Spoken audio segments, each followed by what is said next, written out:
Olá, gente, tudo bem? Eu sou o professor Hugo Matias e gostaria de convidar você para a nossa turma virtual. Vamos lá?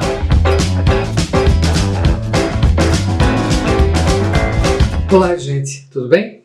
Vamos continuar falando sobre liderança, tentando pensar em alguns modelos alternativos pelos quais a gente pode entender esse fenômeno, ok? Vamos lá?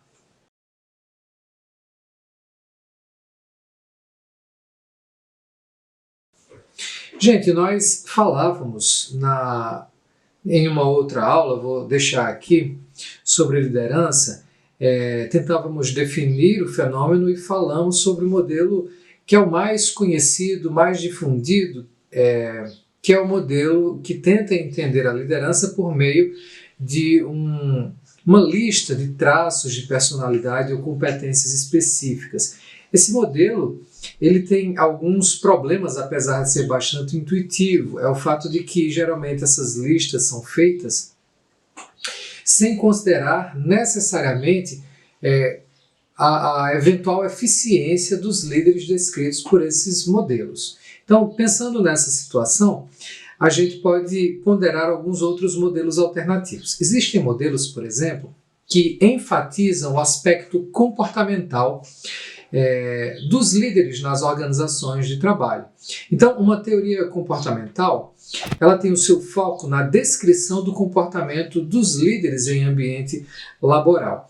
Um importante modelo relacionado a essa perspectiva descreve, com base na resposta a vários questionários, líderes distinguindo principalmente dois tipos. Por exemplo, o primeiro, líderes orientados para pessoas. Como é o comportamento desses líderes, né? Tal como aqui descrito? São pessoas que ouvem as pessoas, que tornam o ambiente, se esforçam por tornar o ambiente agradável, demonstram interesse pelas pessoas, percebem as suas necessidades, tentam demonstrar confiança e respeito, são pessoas que cumprimentam as pessoas, enfim.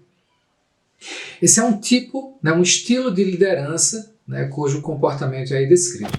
Um outro estilo que nós podemos mencionar são os líderes orientados para tarefas. O que essas pessoas fazem envolve, por exemplo, delegar ou esclarecer responsabilidades, estabelecer prazos para o trabalho, avaliar, fornecer opiniões, feedback, retorno, estabelecem ou definem procedimentos, planejam atividades futuras, se preocupam em garantir o cumprimento de regras e assim por diante. Esse é um modelo que é também bastante intuitivo. Existem estilos de liderança que a gente reconhece em função de certos padrões de comportamento, mas é um modelo que também tem os seus problemas. Ele faz algumas generalizações muito abrangentes. A gente pode pensar, por exemplo, que outros estilos de liderança poderiam ser categorizados de maneiras diferentes.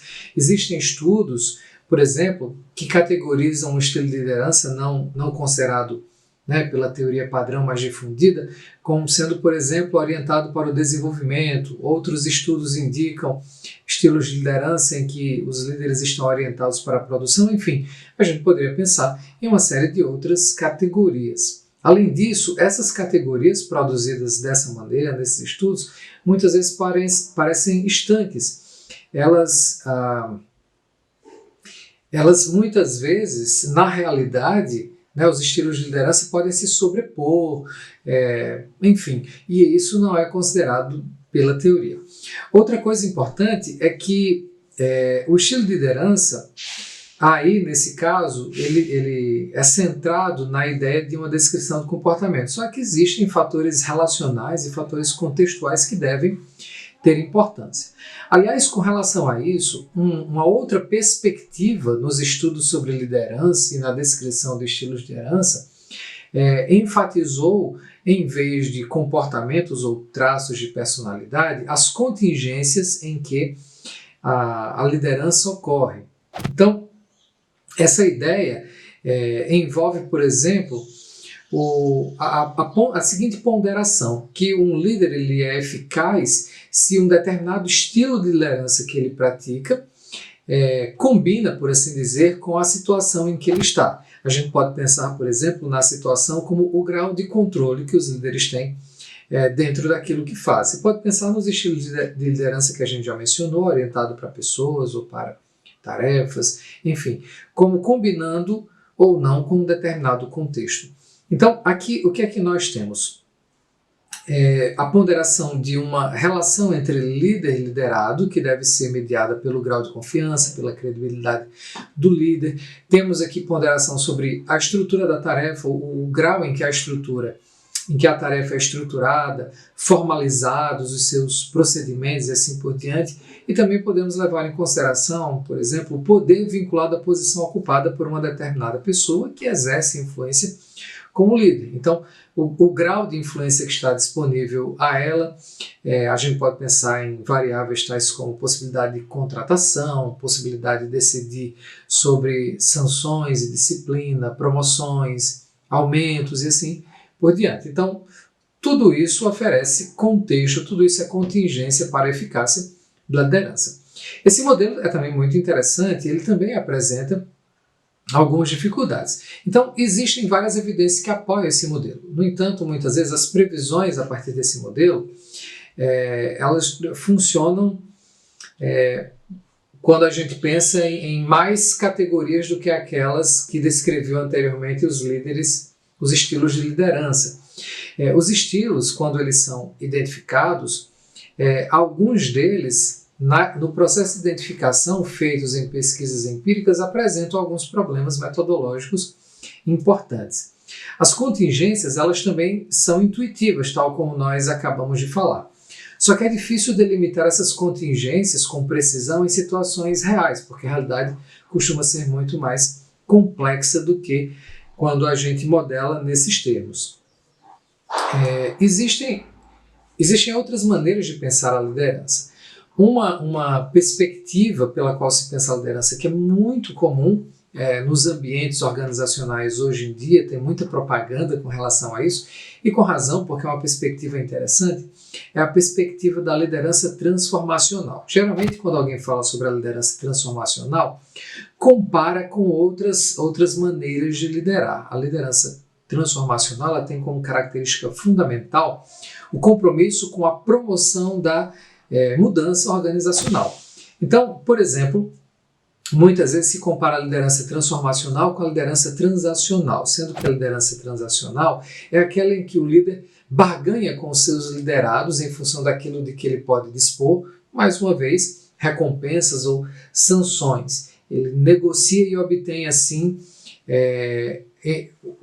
algum resultado em termos de desempenho. O transformacional, ele não negocia e barganha, na verdade, a perspectiva é que ele mais busque inspirar, motivar e assim por diante. Essa comparação entre liderança transacional e liderança transformacional, ela tem caído um pouco em desuso. Geralmente parece mais eficaz porque é mais fácil de definir com precisão quando a gente compara a liderança transformacional com, de fato, o ato de liderar, né, em relação a uma outra perspectiva que a gente pode chamar de gerir. Então, liderar e gerir são diferentes e a perspectiva transformacional está mais para a liderança. Gerir que inclui esse influenciar por meio de trocas de recompensas ou punições. Gerir envolve promover a proficiência no ambiente de trabalho, a satisfação. O gestor ele age especificamente sobre processos, sobre operações. Liderar é uma coisa um pouco diferente. O que o líder faz é tentar influenciar por ideias e com o seu próprio exemplo pessoal. Ele inspira a transformação, como a gente já mencionou, e a mudança organizacional. E ele deve agir muito mais sobre a cultura e sobre a visão das pessoas no ambiente de trabalho. Por essa razão, muitas pessoas associam essa liderança, né, a liderança transformacional, com o carisma, só que são duas coisas diferentes. Enquanto que a liderança transformacional é um estilo descrito muito mais em termos de comportamentos que o compõem, já o carisma, por outro lado, ele é principalmente um traço marcante de personalidade, né? Um traço pessoal ou ao menos um traço relacional.